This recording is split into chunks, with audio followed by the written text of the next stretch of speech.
But first of all, Jessica, I want to thank you so much for being here. You all are in for a treat as we talk about communication between parents and teachers. I'm going to let Jessica introduce herself, but I've had these amazing conversations with her, I will tell you all, and I'm really, really excited for you to hear her passion and her insight on this topic, and probably others I'm sure we'll get to as well. So Jessica, thank you for being here. Oh, thank you for having me. I'm so excited. So yeah, I am a teacher by trade, or I was for a long time. I've left the classroom. So my husband's in the military and we moved overseas with a tiny baby. And I didn't go back to the classroom after that because I was, understandably overwhelmed. And so then it kind of organically happened. People started asking me to help them with their child's academics. And within a year, I was doing it full time. And so it really took off in a way, and I really found a new passion, the same passion of education, but in just such a different way, to do it one-on-one and to be able to tackle these issues and see results so much faster. So yeah, that's how I got started. And now we've grown. It's been years now. So now we've grown. I have other coaches that I have on with us that specialize in other things. So specialize in math and science and that kind of thing. So it's just been a really fun journey. So you're doing now academic coaching, is that what you call it? Yes. So academic coaching, so I like to say tutoring on steroids. We really cover more things than just the academics. So if you hire, a college student, which is great if that's what you need for 20 bucks an hour, like it gets the job done if you're looking for just homework help. So our specialty is more so helping the student who is ridden with anxiety, tears before school, tears during math homework, that kind of thing. We don't want that. Or we're, a year behind in reading and we really need to catch up quickly. We're changing reading levels in like 20 sessions. So depending on how many sessions you do in a week, 20 hours of instruction, we can change your reading level. So those situations are really where we're specializing and where we're focusing on. And so helping those kids and really tackling their confidence and their motivation.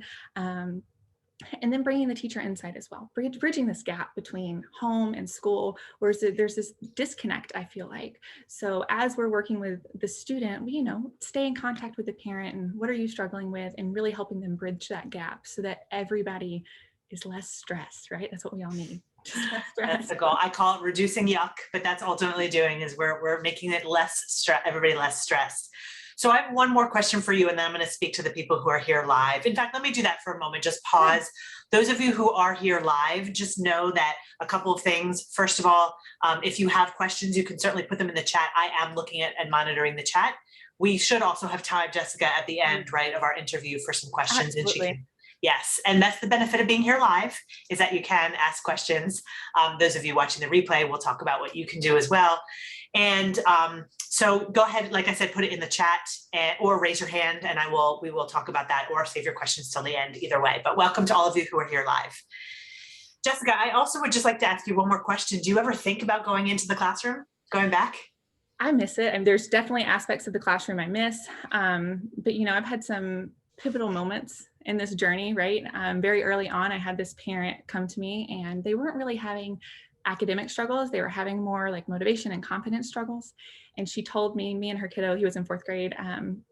We worked for a few weeks and she texted me, she said, I have to tell you, there's such a change. And I'm thinking to myself, well, his grades were fine. Like, I don't understand. And she said, no, he comes home now and he tells me about his day. She said, before he wouldn't tell me anything. Now he's excited to go.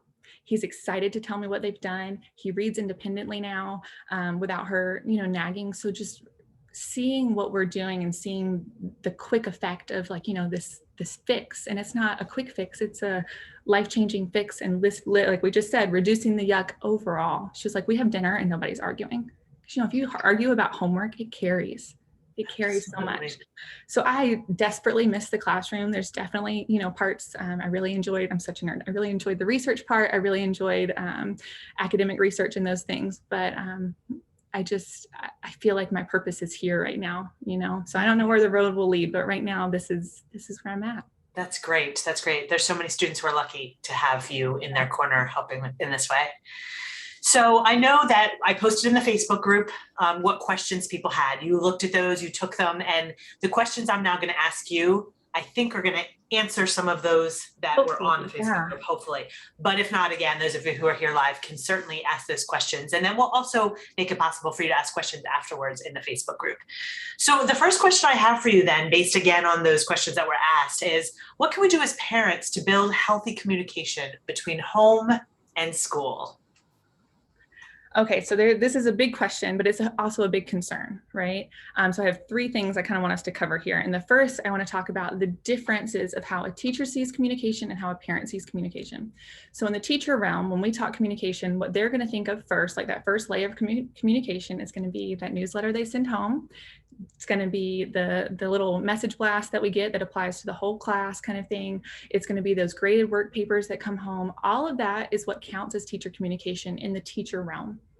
But as parents, what we're looking for is that one-on-one, just about my kid. You know, I want messages just about Levi. Did he have a great day? Was he kind to his friends today? Like, those are the kinds of things I'm looking for, even as a parent, knowing what I know.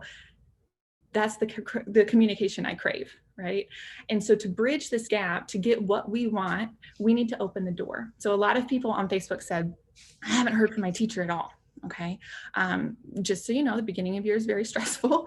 My main concern in the first few days was always, did everybody get home in the way they were supposed to get home? Like, is everybody safely at home? Number one concern for me, right? And so knowing that, you reach out, and it can just be something positive. We just want to open the door, right? So, hey, you know, John came home yesterday and he raved about the butterfly activity you did. I really appreciate you making class fun. You open the door, right? And you make that dialogue so much easier. And then I want you, and in the download that I sent you earlier this morning, I kind of included this because I find that parents will, I'll say, oh, just reach out to your teacher, and they'll go, oh, I don't know what to say. So I kind of gave some options. You can build your own little email or whatever. Let me pause you there for 1 second, because I haven't mentioned it to people who are here and who are watching that sorry. it is coming and it's exciting. So Jessica has put together a downloadable resource that I'm going to give you the link to, and that's what she's referring to. So it has what she's going to cover here, plus it sounds like some tips, some like almost like take this copy and use it. Take this wording. I know that helps me when I'm a little anxious about doing something. It helps me to have like a script a little bit to kind of build what I'm going to say. So reach out. And then if you have a concern, go ahead and put it out there. Don't hold your concerns and, you know, fester over them over time until it kind of comes to fruition later in the year. My suggestion while we're talking about concerns, because we typically have them, if you have a concern, I suggest you call versus an email. I want you to hear the tone and the inflection to kind of soothe your anxiety a little bit. And if we're talking about communication about a big worry, follow up with an email so you have documentation, right? Like and it can be, you don't have to say this is documentation, we talked about this, but I would suggest, you know, hey, I really appreciate you listening to my concerns about whatever. I appreciate the solution, and I would list what the solution is. Thank you for being so accommodating. And that can be it. But then if, you know, you have to take it farther, you have that documentation, because sometimes we look back and we wish we had it. So that's, you know, a big thing. If you have big concerns, you know, not little ones, but big ones. Now, what we normally communicate about are things grade and behavior, right? Those are our big concerns as parents, those grades and the behavior. So I want to offer some insight into the grades, the curriculum, and the grade book itself, because I think when we communicate, we need to have understanding of the other side, so we're having effective communication, right? So what I suggest is that you understand the weights in the grade book. And even in the younger grades, it's typically weighted. So like the big test or assessments are going to be weighted higher than the quizzes. And then after quizzes, it's homework and classwork. What I see a lot of students struggle with and families struggle with is they see these papers come home and overall there's good grades in them, right? So they don't check the grade book. But then what happens is if they have 1 or 2 lower grades and it's in that big category, that big test category, it's going to affect the grade much more than you anticipate. Right? So understanding that, I think, brings some understanding to the communication, because a lot of what I get when I'm working with parents is they'll say, he has all good grades, he just had a lower 1, and now the grade is awful, I don't know what to do, I'm so confused. So understanding how that works is really important. There's even like if you kind of Google like gradebook weights or whatever, there's sites and you can kind of play with it to show your student too. Because even up through high school, we have this issue with our clients, right? That they don't understand why their grade is lower than they anticipated because of this weighted system. And the only other thing I want to mention about the weights, is that those big assessments no longer typically come home. Teachers are holding them, districts are holding them for what we call documentation, if a child needs to be retained. All right, because if they're retained, we have to provide proof that they don't know the information. So that's what I want you to understand about the teacher side. There's a lot of frustration too when you see something pop up in the grade book and you're like, I haven't seen that test come home, right? It's very frustrating. So then the communication you can be having with your teacher, your child's teacher, is, hey, I see this. Is this something coming home, or is this going to be held for documentation? Can I come look at it, right? Can I come see it? If it's a low test score and you want, whoever helps your child academically to be focusing on those skills, then you need to be asking to go see it. I can see Linda ask, can they make a copy? Not always. So it's treated like a case study where they don't want to release it. And I know I totally get, nobody's really going to have the foresight to save the copy of the test for their younger child or whatever, and just trying to keep things fair and even, they typically won't copy them. Trying to get, because they view it more, not necessarily as a grade, more as statistical analysis. And in that kind of setting, we don't release the test. So it depends on their policy. I would ask for the copy. That saves you a trip up to the school. But yeah, just not always. They won't always copy it and send it home. And that's not a teacher decision. That is a district-wide decision to hold those tests. So just be on the lookout for those. I always tell my clients to kind of put on your calendar when the grading period ends, and then put a reminder about 3 weeks out. Okay, because in that time frame is typically going to be when those projects are due, those big tests are. And so having that reminder on your calendar is very helpful to kind of cue you in, like, okay, I need to be paying a little bit more attention, right? So yeah, that's really important, kind of knowing that block of time. It gives you time to, like, if there's any missing work, if there's anything you want to ask if they can make up, that kind of thing. It's really helpful to kind of cue in during that 3-4 weeks at the end. I have a question for you, but I don't want to, if you want to go into behavior first. Go ahead, what's up? I just know in the school district I moved from anyway, I don't know how it is where I am now, they talk of the high maintenance parent. Actually, I know a lot of teachers left because parents were super high maintenance. So when you're saying kind of reach out, and like, what would you say is sort of high maintenance versus not? Okay, so I'm a big advocate for just advocating for your child, right? Like, we need to be able to ask those questions. We need to be able to have a sounding board in that communication. And I hear about the high maintenance parent, and I've had those, and it's hard and it's difficult, but I don't believe asking about, hey, they did poorly on this test, I need to understand what it is. That's a valid concern. You know what I mean? Now, I think we have to remember to respect, we all want our child to do well. Like, if they don't allow makeups, we have to kind of accept that. We have to accept those things. And also, I would say, for my days in the classroom, things like that were more so like, I would send home newsletters with all this information, and then people would want me to recount it just to them. Like, do you know what I mean? Like, totally, that makes sense. That kind of needy, like, no, I'm going to call and have you recount it to me individually versus reading. I mean, I would put it on a colored sheet of paper, you can't miss it kind of thing.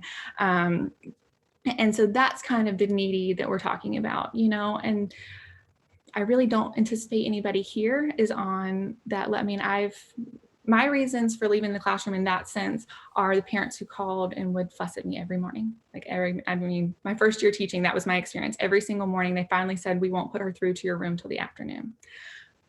That's not typical. That's somebody that's just really struggling in life, and she was, and I got to be her person, right, that she vented it onto. I don't hold that, and I didn't at the time, but those are the kinds of situations that we're talking about. So I think to avoid that, respect too, like, go to your teacher first if you have a concern. Don't automatically go to administration. Think about it, like you're going to their boss. So really using the teacher, even when it's awkward, because it is awkward, right? It can be. The first time you're talking to that teacher, it's about something that you're not happy about. It's hard. And I think that's why we go to the administration, because it's easier to have the conversation with someone else than with the teacher. So that's why I encourage you reach out early and let it be positive, because then you're more likely to reach out when it's vulnerable. That's why we don't like that conversation. It's vulnerable and we want to have it with somebody else. So by having this positive rapport with the teacher, we're more likely to have a vulnerable conversation well. Gotcha. I don't know. I mean, what do you think? Yeah, I mean, I think you gave good points. Like if you're high maintenance, you're more likely to be considered high maintenance if you are asking for things that were already told by the teacher and you're just asking for repetition for you. If you're doing it repeatedly, constantly, if you're going around the teacher, those are sort of signs. Or asking for your child to be treated differently, right? Like asking for that special treatment for just your kid, and that's hard, right? And yeah, I think those are the things that is more of the frustration point is, well, can he do it? I know everybody else can, but can he? Yeah. That's great. And then the question is, that works well with one teacher in elementary school. How do you handle multiple teachers in middle and high school? I don't know if you want to answer that now or at the end. It's up to you. I can, since we're already, if you're okay with it. Yeah, of course. So I think, this is where we have to foster our child, right? We have to release some of the responsibility over to our child who sees these individuals each day. And so what I would do is I would go over like, okay, we've got to communicate better. We've got to get some understanding, some common ground here. I would reach out to all of them and say, hey, we're struggling with whatever. I know my child needs to kind of be in charge of this communication and be in charge and responsible, but he or she is struggling to do that. How can I step in, right? And so it might be like a little bit of a balancing act at first to learn all of those things and then pass that responsibility off to them because they're the ones seeing your child, right? But now we're all familiar with Zoom, all those things. So it would be great too if you said, I really need a meeting with all of you at one time so I can get some understanding here. You know what I mean? Like I need to kind of, I'm not getting correct information because when they're teenagers, you might not get the whole story and that's okay. But yeah, ask for those meetings and just say, I would say why, because then you avoid them worrying that you're going to be that needy parent. You say like, we're really struggling and I want him to be independent. I want him or her to be responsible, but I feel like I need to step in and help them do that. Yeah. That's one of the pieces of advice, the small, because I don't know the teacher end of this, but from a parenting perspective, the advice I always give is defer to the teacher as an expert. They do have expertise. So instead of coming in and saying, I need this for my child, saying, this is what I'm seeing. What is your advice? Because I teach communication skills and it's always better to communicate that way. So I love that. Yeah. So I think meeting with the teachers and the student, you know what I mean? So like you're all, because I had planned to talk about this later, but all using the same verbiage, right? I feel like that's important when we're struggling with that. Like, let's all be saying the same thing here. I think that's helpful. Great. Did you want to talk about those behaviors? I kind of got you off track a little. Yeah, absolutely. So the behaviors. Now this more so, I just want to say this is why we have those positive interactions with our teacher, because talking about behavior is hard.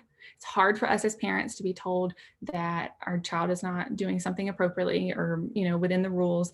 And it's also hard for the teacher to make that phone call at times. So I have this funny example, and it's not always like, your child's being bad, but I remember I was teaching 5th grade at the time. And I had this young man, I never would not let them go to the restroom. You got to go to the restroom, absolutely go, just try to come back quickly. Every day he went and every day he was gone for 10 to 15 minutes. So I'm like, what do I do?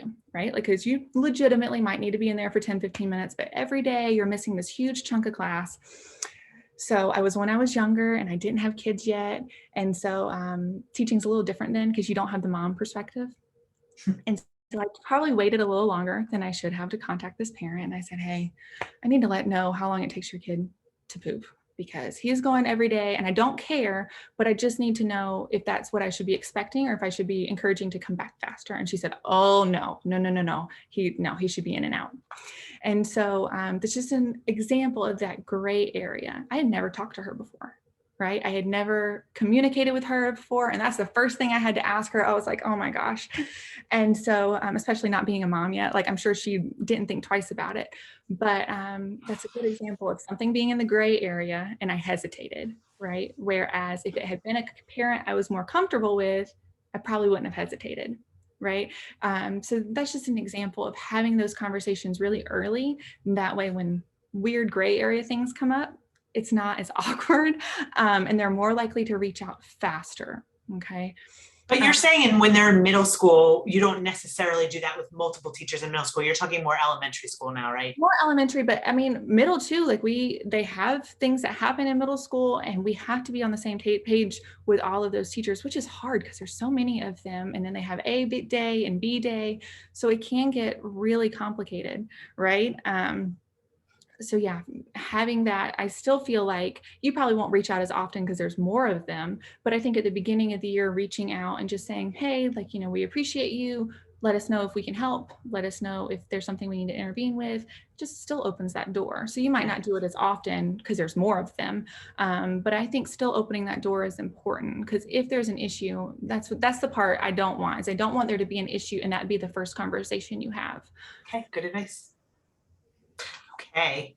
Anything else you want to say about that, or shall I jump to the next question? Let's keep moving unless anybody has questions about behavior.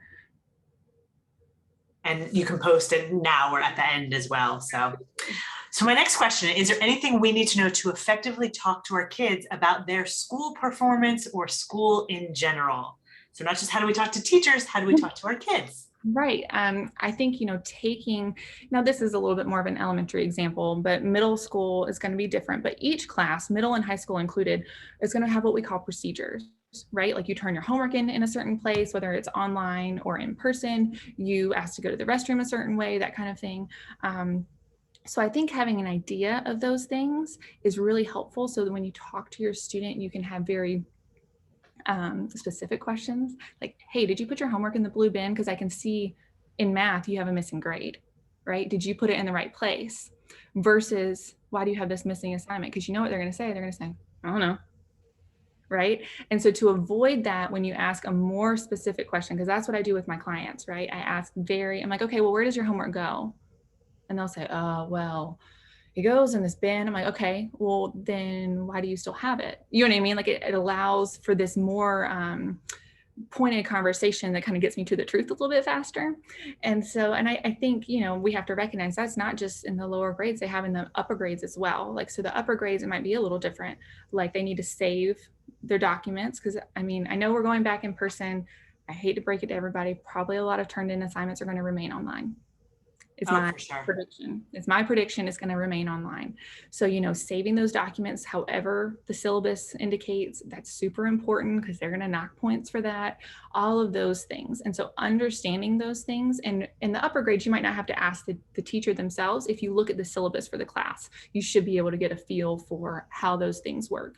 In the lower grades, there's not typically a syllabus, but they do have like the open house night. Sometimes, I don't know how that'll work with COVID, where you go after the first few weeks of school, and that'd be a good time to say, okay, show me where your homework goes in your class. And how do you ask to go to the bathroom and that kind of thing, so that when problems arise, you have the verbiage to talk to them the way it happens in the classroom. I find that so much more productive because otherwise you get, I don't know what happened, right? So great tip. I love it. So I know you went to the newsletters. You said using newsletters. Right. That's if there's a newsletter. So that's typically still an elementary thing, but there's a newsletter, but those things are going to come up in the newsletter. So that's how because my little one's younger. So that's what I use. I'll say like, okay, how was learning about butterflies today? And I get a much more, constructive answer than how was your day? That's a really good point too. Yeah, absolutely. Understanding what the teacher did, and then you can ask those. And a lot of people do ask me, what questions should I ask my kids after school to get them to open up? Although I always suggest starting with something the child is interested in. But once you move to the school related questions, knowing what they did from the newsletters can be really helpful. There's another question that came in that was related to what you were just talking about. And I think it's really important. This was sent directly to me, so no names or anything like that. But how do you handle repairing a relationship when it feels like it has gone off course? Starting the school year with compliments sounds lovely, but my child's needs were dropped due to preparing for the upcoming school year. So we had to have a meeting day 3 regarding health plans, etc. When things don't start well, how do you get on better footing? I love that. Great Yeah, I question. love that too. We struggle with that too. Our son has food issues. And so we have a lot of, and I share that angst, right? Like, okay, we have different requirements. And so I think continuing with the positive and following up with positive, even if you're not 100% on board yet, and, keep trying to get it back on track, right? And I'm a pretty direct person. I don't know who asked, and I don't know if they're pretty direct, but you could even say, like, I hate we started on this foot, but I'm looking forward to a great year. I think acknowledging the awkward is helpful. I'm a little bit more direct, so I don't know if that's that person's style or not. You could say it in an email if you're intimidated to say it on the phone, but I just think acknowledging it and like moving on, just say, hey, I hate that we started on the wrong foot, but we're looking forward to a great year. If I can support you in this, it sounded like there's some specific needs for that child. If you have any questions, please don't hesitate to tell me, right, to ask, so that we're accommodating him or her correctly. Yeah, absolutely. So, you do And see that. Yeah, I think that's such great advice. I love that just saying it, just putting it out there, I think is a really good idea. Yeah. And I also think, just to add a little communication tip, assuming best intentions, and I do know the person who asked this, and I know she can do this, assuming best intentions that if there was a mess up, which it sounds like there really was, like it was probably, there was a reason for it. And if you can show that you get that instead of coming in angry, coming in knowing, hey, this is a busy time of year, you probably have 30 other students or whatever, can also just bring you together and just say, let's work on the solution together. I would think. What do you think about that, Jessica? I mean, like when they've messed up Levi's food before, I have been frustrated, but I've just gone back and said, look, I'm sorry, I'm frustrated. It's just a sensitive topic for us. We've been through a lot in this category. You know what I mean? Like there's a lot of strife connected to his food issues. And so I'm sorry I reacted the way I did. It's just hard. Just bringing the awareness to that, like, hey, it's just been a long journey. And so, I think just saying it. And if I feel like I'm going to struggle to say it, I just put it in an email. Yeah, that's a great idea. So hopefully that helps answer that question. But that was a really great question. Because that happens, right? Yeah, it sure does. It sure does. And I think it's, we do go through challenging situations that we need to know how to handle too. So what are some things that our children's teacher may want us to know? So from a teacher's perspective, what do you often want parents to know? So there's been, and we were talking about this before the interview started, there's been a lot of trickle down. There's a lot included in the year now. So your teacher needs to support, your child needs support at home. It doesn't necessarily have to be from an academic coach. It totally can. It can be support from you, but the reading at home, the flashcards at home, even into the upper grades, like making sure they're staying on top of everything, that support's needed because it's so busy and we're having to move so quickly. And that's what I don't think many parents understand. It's not always the teacher's choice to move things so quickly. That's what a lot of parents come to me say. They're moving too fast. They can't keep up. And 9 times out of 10, your teacher knows they're moving too fast. There's just not anything. They don't have the control. Mm-hmm. So the classroom is no longer a place where the teacher has control over what's happening. It's much more universal now because we were getting complaints years and years ago that like, well, if they're in so-and-so's class, it works this way. And then within the same school, somebody else's class works a different way. And so in an effort to be on the same page, there's a lot less teacher control. And so, they need that support from you and they need that help, whether you do it, whether you hire somebody to do it. And it doesn't have to be a lot, right? We're talking just reading at home or making sure the homework's done, that kind of thing, but supporting the efforts in the classroom. Now, I will add a caveat to that. If you're spending hours on homework, that's not where we need to be unless we're at the upper high school level. In an elementary sense, we don't want hours. You need to be saying, hey, this is too much. We need to modify this for my kid. This is how long it's taking us. But just being aware that they need your support in those areas. Yeah. I think you said something so important that I was aware of, but I'm so glad you said it. That teachers' hands are so tied. I mean, like, I feel like teachers have the hardest job in the world because they may know a student is struggling, but they can't give the student that support because, the demands on them, they're, at least where I came from, I only know Virginia, which is where I live, but the demands to meet a certain standard that's their job. If they don't meet the standard for enough kids, then they lose their, they're pinged, and it's like No, they I think it's a really good thing to understand. And the teacher's pay is starting to be tied to their class performance. And so when you sense your teacher's anxiety and your teacher's, stress about something, it might not necessarily be about your child. Their job's kind of on the line, and that's stressful. It's so stressful, and it's hard because you're kind of like the teacher being the face of the classroom, but none of it's your decision. I remember one time I had to call a parent and tell them their child was being moved out of my class into a different class, and I knew they weren't going to be happy about it, and I didn't want to do it because it wasn't my choice, but I wasn't allowed to do that. She told me, I was like, well, can you call? I know they're not going to be happy about it, and I don't know why we're doing this. And she said, no, you can call. Oh no. Yeah. You know what I mean? And so, but with that parent, I kind of lost their trust and respect because I'm the one who called. I did in the conversation with, I'm sorry, I didn't make this decision. Can you please ask all these questions to somebody? And I told them, I was like, I said, I'm probably gonna get in trouble for this. But I don't have the answers to your questions. I need you to talk to them. I didn't make this call.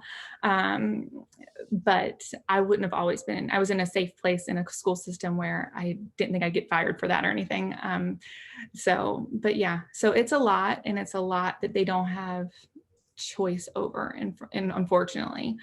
So if you have a concern and you're like, okay, who do I talk to about this? You can ask the teacher, hey, I'm a little concerned about this math program. I feel like it's not meeting my child's needs. There's one in particular that almost all of my math students use. It's extremely popular. And there's some defects in it in terms of the curriculum itself. You can say, like, they'll say, oh, I just told the teacher how unhappy I was with the test she's creating. And I said, she's not creating them. You know what I mean? Like, these aren't her choices. And typically if a district pays for a certain curriculum, you must use it, whether you like it or not. Yeah. So it's so hard. I think one of the big takeaways, and I have one more question for you, but one of the big takeaways I hope we all have is that when you're seeing something you don't like in a teacher, it's probably because they're in yuck. And teachers need to remember that, when they're seeing things they don't like from parents, like calling all the time and wanting special treatment, it's because of the parents' yuck. And if we can all just sort of understand that it comes from a place of struggle and work with each other, it can be so much more effective. And assume that if someone is doing something you don't like, there's a reason, and it's likely related to a struggle that can make things a lot better. So you've given us some great tips. And again, we're going to take any questions there are, but I just want to ask you, what does your role in being a part of a child's success look like? What do you do? How do your services work? Right. So people come to me, like I said, when, I encourage them to come early. And then what we do is I do an assessment with them, whether it's reading, math, I kind of figure out what are our strengths, what are our weaknesses.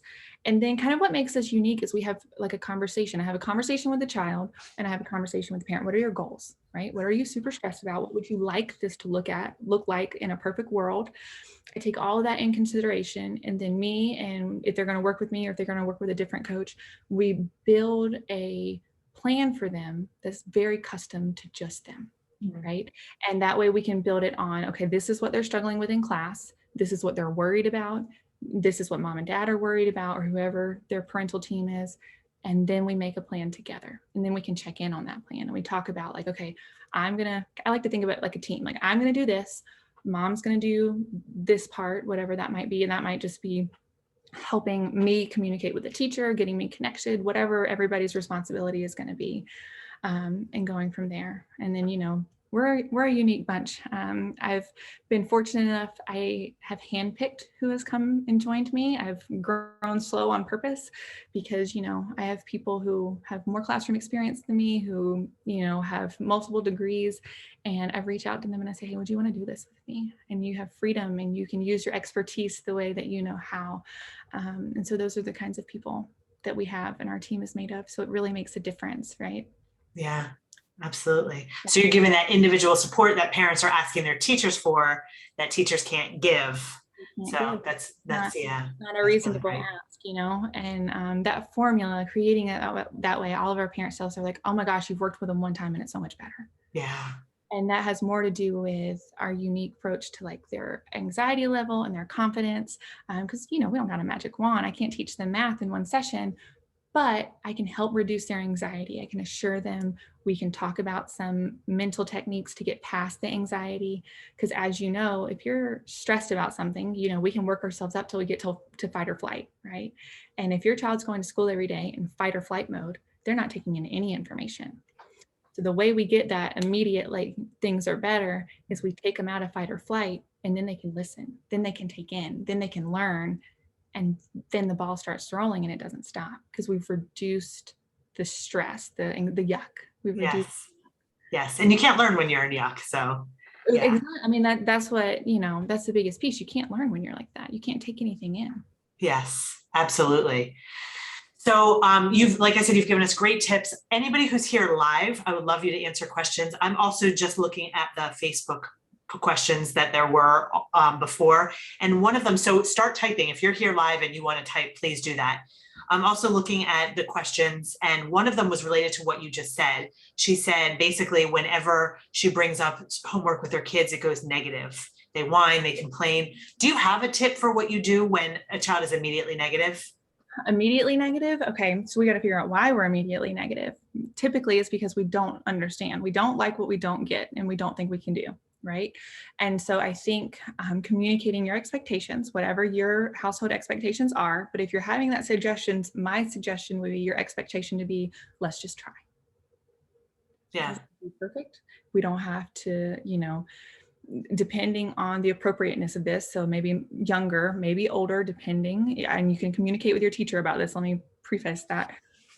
So if you're struggling, I would reach out to the teacher and say, hey, this is what's happening at homework time. I would really like to try to reduce the anxiety by being able to say, we're only going to work on this for like 30, 40 minutes, whatever we get done in that time. And then whatever do you support that, right? And I say that because in the upper grades, sometimes homework's graded. And so we just need to be careful and conscious of that. But saying, we're just going to try, we're going to do the ones we know how to do and kind of build from there, build our confidence from there. And two, I find that kids assume their parents expect perfection. When I talk to parents, what they tell me is, I want my child to be confident, I want my child to be motivated, and I want them to enjoy it. They do not say, I want my child to be a straight A student, I want my child to have a 4.0. That's not what I hear. But when I ask the child, what does your mom expect? Well, she expects me to have an A and I have to get everything right. So their perception of your expectation is so much higher than it typically is. So giving that reassurance, I don't expect you to be perfect. It's so helpful. It just reduces, like, okay, I don't have to be perfect. And two, depending on the teacher, that's why I want you to communicate about this, right? Before you have this particular part of the conversation, your teacher doesn't expect you to be perfect. You're going to go over this homework tomorrow, right? Yeah, absolutely. So, because typically that's what should happen. We should be going over homework the next day. Yep. So if that's happening, the teacher should not be expecting perfection. They should just be expecting effort. So what should be coming home is things that your child can do independently. Not everybody has homework help. So the teacher's suggestion, or what we should best practice, right, is that things going home should be independent material. Yeah. If you're not seeing independent material, you can reach out and say, hey, this is not something he can independently work on. What can we do to make this a little less stressful at home? Absolutely. Right? Great response. I think too, one of the things you said that I loved, and this was the first thing that popped out of your mouth, is you have to figure out why. That's always, I have a process, a method that I teach, and why comes very, very quickly. After we reduce the parents' yuck, we say, why is the child resistant? And so you spoke really well of the emotional yuck that they have. And a lot of kids, and I know you know this too, Jessica, a lot of kids have resistance because of executive functioning skills too. They find it boring, and that immediately makes homework a threat. They don't know how to persist when something is boring. So then their brain categorizes homework as bad and they resist. So there are a lot of reasons. And if anyone here, obviously in the academy, needs help figuring out those reasons, that's what I'm here for. Absolutely. But you just have to figure out why. And Jessica, you gave a great example of this, reducing the stress. If that's what it is, we have to explain that it's not about perfection. So there's another question that came in. First time I have a kid in school this year, first grade. If I'm not getting direct communication from the teacher, should I assume no news is good news? I've done those other steps. Open communication with the teacher with something friendly the first week.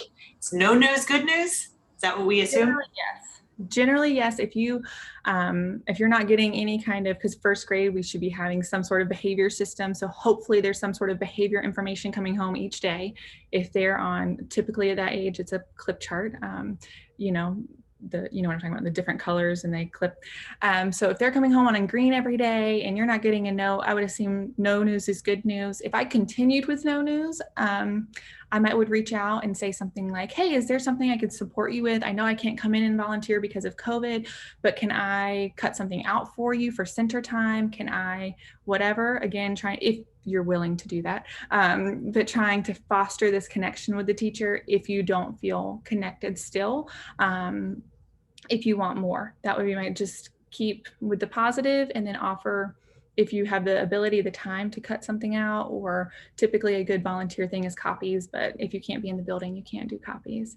But first grade, lots of centers, so there's typically lots of cutting if you're willing to help with that. That's a good point.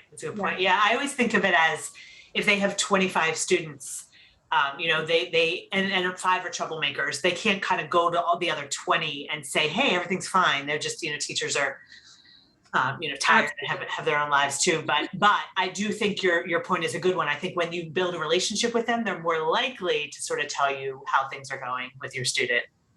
And I think that's more because when you're comfortable with somebody, a short and sweet little note is more in your comfort zone, right? Yeah. When I don't know somebody, I feel more obligated to be more formal, for it to be more official. That's a good point.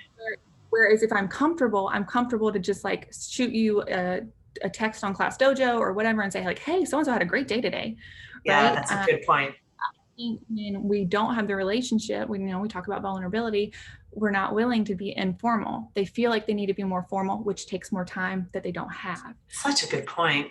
Yeah. So that's, when I really reflect on who I communicated with the most, it was the people I was most comfortable being, less formal with. Yeah. What a good takeaway. It's a really good takeaway.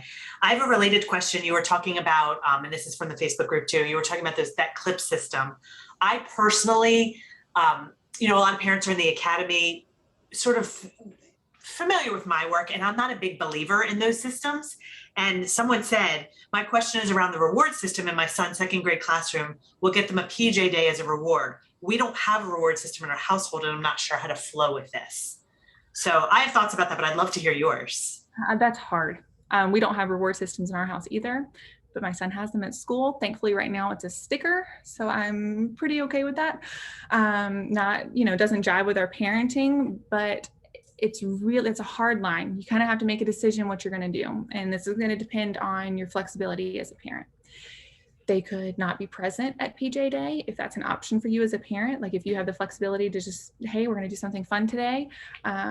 Otherwise, because, and I wouldn't point out that you're going to miss PJ Day. I'd just say, hey, let's do something else. If you have that flexibility to keep them home, you could just opt out. Now, the other option would be you could tell the teacher that you're going to opt out. My fear would be that your child, knowing the rest of the class is going to participate, your child's going to have angst about that. And then you're going to create a problem. I would love to know your thoughts as well, but because that's such a hard thing. You can communicate with the teacher about, hey, this is not researched this isn't supported by research, right? This method, because we know it's not. But typically things like that are decided upon school-wide. Mm-hmm. Yeah. The reason it's decided on school-wide is administrations have issues when each child coming to them is saying different things, especially in the elementary level. I'm on green, but green in one classroom doesn't match green in another. And so they're a little lost as to what did you do and why are you here? So having a universal system allows them to have more productive conversations and not so much explaining, well, in Miss Bradley's classroom, this is the behavior system, and, and whoever else's classroom, it's different. So trying to ease that issue, we've come to this universal, right? Mm-hmm. That makes sense. And so it's hard.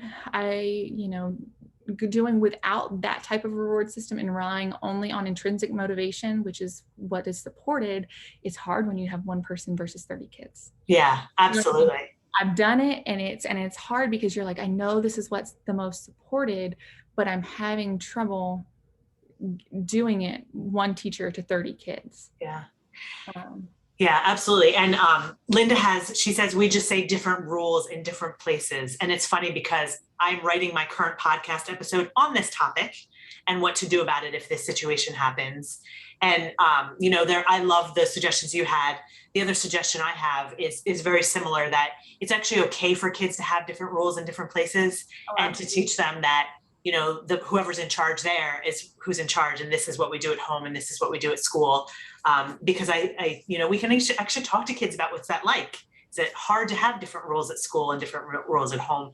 I think teachers tend not to have enough they don't know how else to sort of ramp up 30 kids, like you said, without this sort of quick win of the behavior charts. They don't have other tools. And that's why I go into other schools teaching other tools, but it's hard for them when they have a lot of kids. So it is. Normally I have to opt in to those special trainings. Like I've done restorative circles. I've had a lot of success with restoratives. I don't know if you're familiar, but I love that method, but I was well into my career by the time I had to opt into a week-long thing. Right. It's not required teaching. Behavior is not, a teacher's expertise is education, and behavior is separate. And so they don't get the training. It's funny, when I first early in my career was training teachers, was I do all the time. And they didn't know these things about basic things about behavior. And I was like, how do you not know? And they're like, we don't get this training. Unless people like you are coming, they said to me, we don't get it. So, and it's sometimes optional. Yeah. So I have one more question for you, Jessica, if that's okay. Yes, absolutely. Just because I want to make sure all the questions that were posted. And this just goes back to middle school a little bit, because parents in the academy do have middle schoolers as well. And I didn't really prepare you for that. I didn't say to you, make sure you do both elementary and middle, but because I know you're so knowledgeable, it's just really finding that balance to when to intervene, when to let the child, sort of stand up for themselves. It's a lot of teachers. It's a lot of just gray area. I would love to hear your thoughts on this. When do you intervene and when do you not, with lots of teachers? So like you said, it's different. There's a lot of gray. I'm the kind of parent, I would reach out to the teacher and say, hey, I've really encouraged my child to communicate with you and be problem solving independently. Don't feel like it's going well. How can I support you? Right? Or you can preface the year with, my expectation is that he or she do these things, right? And let me know when you need me to step in. Right? I've presented my child with this expectation. I want you to understand this is our expectation at home. If you see a need that I need to jump in, I'm happy to do so. But we're trying to learn independent responsibility, right? Letting them know so that the teacher can be who tips you off. You don't have to make that awkward decision, right? Let them be the one who says, oh, we're struggling. We've missed a few assignments. It might be time for you to check in. And, too, if you ask, they can typically tell you, do you need my help? You seem to be struggling. Do you need assistance or do you have it? If they say they've got it under control, tell me your plan to deal with this. If you've got it under control, you need to tell me what it's going to be, because I want you to know I'm a little concerned. Yeah. Right.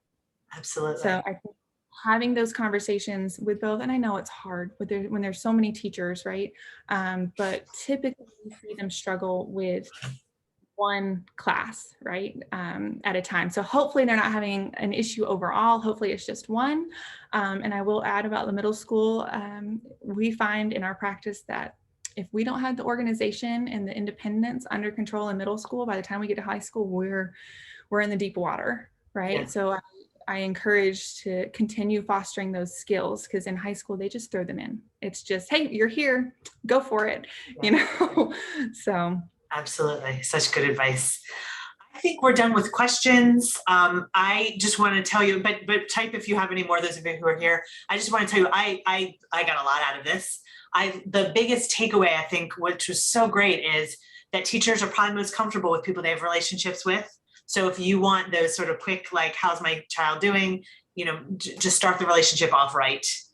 Do what you can. That was such a clear win for me, a simple thing that we can do as parents. So thank you so much for being here. Really appreciate it. I will be sending out the replay to everybody, and then there will be that document that Jessica graciously created that goes through what she said today as well. Yeah, just to look, because I could tell because you added me so I could see their questions, and I could tell there's a lot of anxiety about that communication. We want to reduce that. We don't want to be stressed. Yeah, this was so helpful. Thank you so much for being here. Thank you for everybody who joined live. Appreciate your time, Jessica. Thank you. Have a good one. Bye, everybody.